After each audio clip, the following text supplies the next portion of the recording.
आज का यूथ जो है सिर्फ और सिर्फ गवर्नमेंट जॉब के पीछे भाग रहा है। हम सोशल मीडिया को दूसरे चीजों के लिए तो उपयोग करते हैं, लेकिन हम अपनी जॉब के लिए या अपने एजुकेशन को बढ़ाने के लिए या अपने स्किल को डेवलप करने के लिए उस सोशल मीडिया प्लेटफॉर्म का यूज नहीं करते हैं। एक धारणा बन गई है कि अगर आपको गवर्नमेंट जॉब मिल गया तो आप बिल्कुल सुरक्षित हैं या आपकी लाइफ अच्छी है, लेकिन ऐसा नहीं है कि हम ग्रेजुएशन कर लेते हैं या एमए कर लेते हैं या हम पीएचडी कर लेते हैं तो हमारे मन में ये धारणा हो जाती है कि अभी गवर्नमेंट हमें जॉब देगी।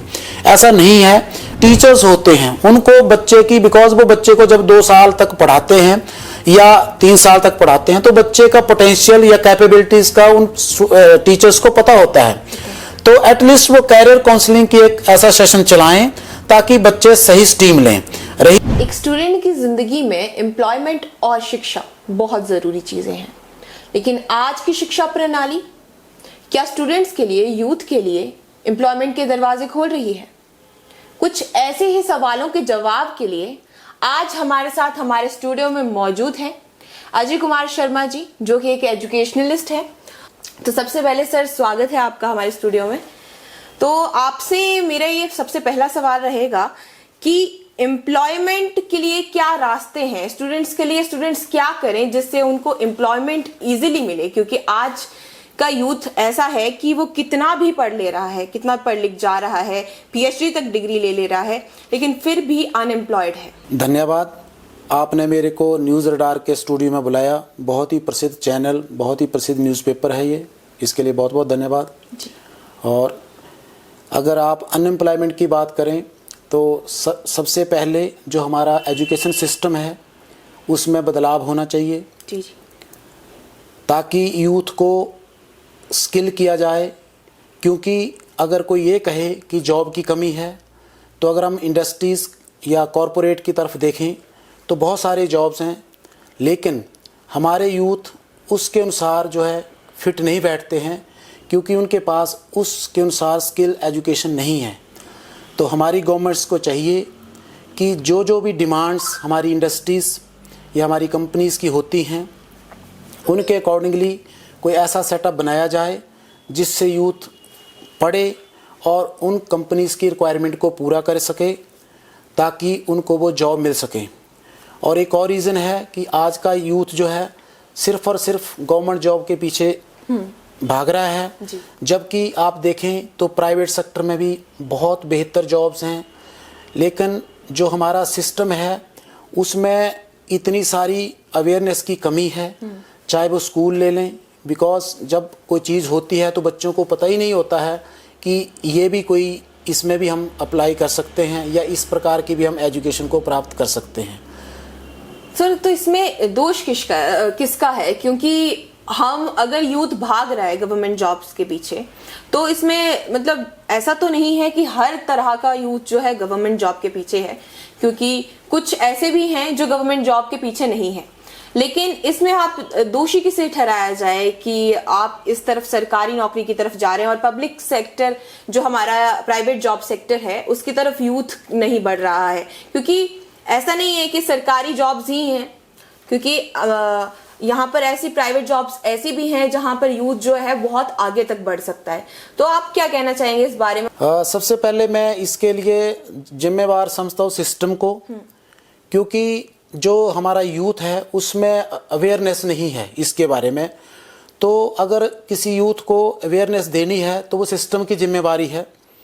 हमारे एजुकेशन सिस्टम को अपलिफ्ट किया जाए या इसमें सुधार किए जाएं ताकि बहुत सारे ऐसे कोर्सेज हैं या बहुत सारी इनको मोटिवेशनल चीज़ें चलाई जाएं ताकि यूथ को पता चले कि गवर्नमेंट जॉब्स के अलावा भी और चीज़ें हैं।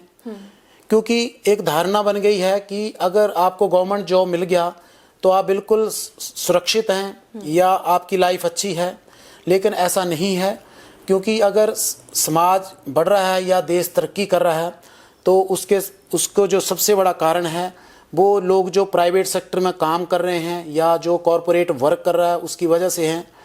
तो मैं तो यूथ को ये कहना चाहूँगा कि आपका जो अनएम्प्लॉयमेंट वाला जो सोच है वो आपकी ग्रेजुएशन के बाद या जब आप एक पर्टिकुलर एज पे पहुंच जाते हैं तब नहीं होनी चाहिए सोच। आपकी ये सोच जो पेरेंट्स हैं उसको पहले से ही डालें, ताकि वो एजुकेशन जो प्राप्त कर रहा है वो उस प्रकार की करे ताकि उसको एंड ऑफ द डे एक जॉब मिल सके, या वो वहाँ पे प्लेस हो सके, या कोई अपना स्टार्टअप शुरू कर सके, या कोई और इनोवेटिव जो काम है वो उसको वो शुरू कर सके। तो इसके लिए स्कूलों में भी चाहिए कि कोई ऐसे सेल बनाए जाएं ताकि बच्चों को उस तरफ जो है मोटिवेट किया जाए। जी सर, तो अगले सवाल पर अगर मैं बढ़ूं तो आप कुछ ऐसी स्किल्स के बारे में बता सकते हैं ऐसे जिससे जो हमारा यूथ है वो उस पे अगर फोकस करे तो एम्प्लॉयमेंट मिलना आसान रहेगा। सबसे पहले मैं ये कहना चाहता हूँ कि जब हम कोई स्ट्रीम चुनते हैं आफ्टर 10th, तो स्ट्रीम चुनने का किसी के देखने से जो आपका फ्रेंड है या कोई आपका नेबर है उसके अनुसार या उसके जो उसने स्ट्रीम लिए वो नहीं चुननी चाहिए हमें, बल्कि हमें अपना इंटरेस्ट देखना चाहिए कि हमारा इंटरेस्ट किस फील्ड में है। अगर मैं मेडिकल की बात करूं, सपोज करो आप मेडिकल साइड में जाते हैं और आप नीट में जाते हैं, तो इसमें बहुत सारे ऑप्शंस हैं। जैसे आप MBBS कर सकते हैं, उसके बाद आप पैरामेडिकल्स में जा सकते हैं, या आप जो गर्ल्स हैं वो BSc नर्सिंग कर सकती हैं ताकि वो मेडिकल साइड में जा सकें, या गर्ल्स एंड बॉयज़ फार्मा में बी फार्मा या फार्मा में जा सकते हैं। बिकॉज़ ये मेडिकल साइड एक ऐसी है कि इसमें कभी भी कमी आने वाली नहीं है, इसमें बहुत सारी ज़रूरत है, तो आप ये सारा कुछ कर सकते हैं।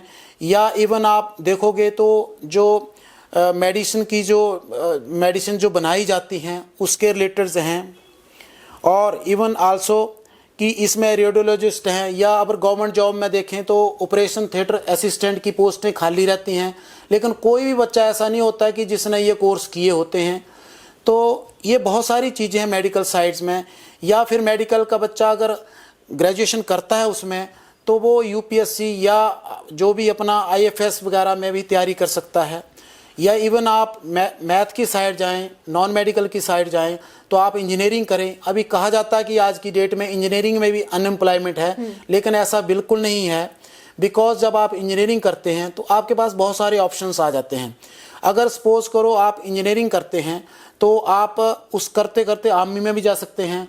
जैसे सपोज करो आपको टेक्निकल एंट्रीज में जाना आर्मी के लिए, तो जो आपका JEE मेन का परसेंटाइल होता है उसके ऊपर मेरिट बनती है, चाहे वो नेवी टेक्निकल की हो या वो आर्मी टेक्निकल की हो। तो हर साल 2-2 बार इसकी नोटिफिकेशंस होती हैं, तो हमारा यूथ आर्मी की तरफ भी बढ़ सकता है। या आप NDA के लिए जाते हैं तो JEE मेन का ही सिलेबस में मेनली उसमें होता है, तो बच्चा वहाँ पे फोकस कर सकता है अगर उसमें उसका वहाँ पे इंटरेस्ट है। उसके बाद आप इंजीनियरिंग करके बैंकिंग की भी तैयारी कर सकते हैं, या आप और कुछ करना चाहें, चाहे आप CDS में जाएं या आप FCAT की तैयारी करें। बहुत सारे चांसेस, आप IAS बन सकते हैं, IPS बन सकते हैं, तो उसके लिए भी आपको ग्रेजुएशन चाहिए। तो एक जो इंजीनियरिंग या मेडिकल साइड ऐसी है जो कि आपके कंसेप्ट को क्लियर करती है, या आपकी एक जो एजुकेशन क्वालिफिकेशन है जो सही माने में है वहाँ तक फुलफिल करती है और हेल्प करती है टू प्रोसीड अपनी सक्सेस को प्राप्त करने के लिए। इससे आप जा सकते हैं। या इवन आप कॉमर्स के हैं तो एक जैसे हम सबको पता है कि एक CA ही बनते हैं, नहीं ऐसा नहीं है, आप CS भी बनते हैं, कंपनी सेक्रेटरी भी बन सकते हैं, जिससे आप लॉ बनाते हैं कंपनीज के। या आप लॉ की साइड जा सकते हैं ताकि आप क्या लीगल एडवाइज़र या जो भी लॉयर वगैरह बनना चाहें वो बन सकते हैं। या आप अगर कॉरपोरेट में बच्चे आर्ट्स वाले जाना चाहें वो अपना BBA करें, MBA करें, या BCA करें, MCA करें, या ग्रेजुएशन के बाद MBA करें। वो कुछ ना कुछ ऐसा स्किल की तरफ बढ़ें ताकि वो एक लाइन में ना खड़े हों। बिकॉज हमारे देश में क्या है कि हम ग्रेजुएशन कर लेते हैं या MA कर लेते हैं या हम PhD कर लेते हैं, तो हमारे मन में ये धारणा हो जाती है कि अभी गवर्नमेंट हमें जॉब देगी। ऐसा नहीं है, बिकॉज यहाँ पे एक व्यक्तिगत उस इंडिविजुअल की भी जिम्मेवारी है ताकि वो अपने आप को उस काबिल बनाए कि एटलीस्ट और 10 लोगों को वहाँ पे वो स्थान दे, जगह दे, ताकि यह चाहे वो अपना स्टार्टअप शुरू करे या और कई चीज़ें ऐसी हैं अपने स्किल को डेवलप करे, ताकि ये जो यूथ है वो एक तरफ ना भागे। तो इसमें कहीं ना कहीं मैं मानता हूँ कि पेरेंट्स को भी, स्टूडेंट्स को भी, इनको अपनी सोच को बढ़ाना है और अपन हमारी जो गवर्नमेंट है सरकार, वो इन स्कूलों में भी एक सिस्टम चलाए ताकि ये लोग पेरेंट्स को भी अवेयर करें और बच्चों को भी अवेयर करें ताकि इस समस्या से निपटा जाए। एक तो सोच मैंने देखी है कि कई माँ बाप का मानना है, और बहुत सारे, सिर्फ माँ बाप नहीं कहूंगी, बहुत सारे ऐसे लोगों का मानना है कि आर्ट्स में जाना जो है वो बच्चे जाते हैं जो पढ़ाई में कम होते हैं, जिनको पढ़ाई में इंटरेस्ट नहीं होता है। बट ये चीज कितनी सच है, इस पर आप क्या कहना चाहेंगे? सबसे पहले मैं ये बताना चाहता हूँ कि जितनी भी स्ट्रीम्स हैं, चाहे वो मेडिकल है, नॉन मेडिकल है, आर्ट्स है, कॉमर्स है, कोई भी स्ट्रीम कम या ज़्यादा नहीं है। बिकॉज ये डिपेंड करता है कि जो स्टूडेंट उसको ऑप्ट कर रहा है उसका इंटरेस्ट क्या है। अगर सपोज करो मेरा इंटरेस्ट बायो में है और मैं आर्ट्स ले रहा हूँ, तब वो उसके लिए आर्ट्स खराब है। यदि उसका इंटरेस्ट आर्ट्स में है, उसकी हिस्ट्री अच्छी है, उसकी इकोनॉमिक्स अच्छी है, या उसकी पकड़ इंग्लिश में लैंग्वेज में अच्छी है और वो साइंस लेता है, तो वो भी उसके गलत है। बिकॉज जो सिलेक्शन ऑफ स्ट्रीम है उसके लिए मैं ये मतलब एडवाइस करना चाहता हूँ स्टूडेंट्स को कि ये प्रॉपर किसी काउंसलर से पूछ के, या हमारे जो टीचर्स होते हैं उनको बच्चे की, बिकॉज वो बच्चे को जब 2 साल तक पढ़ाते हैं या 3 साल तक पढ़ाते हैं तो बच्चे का पोटेंशियल या कैपेबिलिटीज़ का उन टीचर्स को पता होता है। तो एटलीस्ट वो कैरियर काउंसलिंग की एक ऐसा सेशन चलाएं ताकि बच्चे सही स्ट्रीम लें। रही जॉब की बात, तो जितनी हमारे लिए चांसेस साइंस स्ट्रीम में है उतने ही आर्ट्स में भी हैं। बिकॉज आर्ट्स का स्टूडेंट्स जरूरी नहीं कि वो IAS बने, उससे नीचे भी बहुत सारी जॉब्स हैं, वो कॉरपोरेट में भी जा सकता है। आप ग्रेजुएशन करें और MBA करें, वो बड़े बड़े कंपनीज के ऑनर भी हैं जो आज की डेट में आर्ट्स के स्टूडेंट हैं। तो कुल मिला के हम ये कह सकते हैं कि एक उस स्टूडेंट्स का इंटरेस्ट जो है वो मैटर करता है, स्ट्रीम मैटर यहाँ पे नहीं करती है। और आखिरी में मैं आपसे बस यही सवाल पूछना चाहूंगी, या फिर सवाल कहूं कि आप हमारे जो दर्शक हैं उनमें जितने भी हमारे यूथ हैं, छात्र हैं, उनके लिए आप क्या कहना चाहेंगे? उनको कोई एडवाइस जो आपने अपने जीवन में सीखी हो, अपने अनुभवों पर आप कहना चाहेंगे, तो प्लीज आप बताइए, उन्हें क्या बताना चाहते हैं आप? मैं इवन सबसे पहले मैं पेरेंट्स को बताना चाहता हूँ कि वो, बिकॉज वो सोचते हैं कि बच्चा स्कूल भेज दिया तो वो स्कूल की जिम्मेवारी है या सिस्टम की जिम्मेवारी है। नहीं, आप भी अपने बच्चे को, आप कहीं से भी, चाहे पेरेंट्स हो सकता है वो अनपढ़ हों या नहीं पढ़े हों, लेकिन वो औरों से सीखें, अवेयर हों, अपने बच्चे को अवेयर करें। उनके माइंड में भी एक कंसेप्ट होना चाहिए कि मेरा बच्चा 5 साल बाद या 10 साल बाद कहाँ होना चाहिए। वो एक सोच उनके अंदर भी पनपनी चाहिए। और जो बच्चे हैं वो स्ट्रीम की सही सिलेक्शन करें। और मैं आपको बड़ी ईमानदारी से कहना चाहता हूँ कि अगर हमारा यूथ तय कर ले कि मैंने ये जॉब प्राप्त करनी है या मैंने एम्प्लॉयमेंट लेनी है, तो उसको कोई नहीं रोक सकता। कहीं ना कहीं सिस्टम में तो कमी है ही, लेकिन उससे ज़्यादा हमारे में भी है, क्योंकि हम डायरेक्शन लेस हो जाते हैं, हम सही डायरेक्शन में नहीं जाते हैं। तो हमारी मेहनत में भी कमी है, तो ये भी है, हम अवेयर में नहीं होते हैं। हम सोशल मीडिया को दूसरे चीज़ों के लिए तो उपयोग करते हैं, लेकिन हम अपनी जॉब के लिए या अपने एजुकेशन को बढ़ाने के लिए या अपने स्किल को डेवलप करने के लिए उस सोशल मीडिया प्लेटफॉर्म का यूज़ नहीं करते हैं।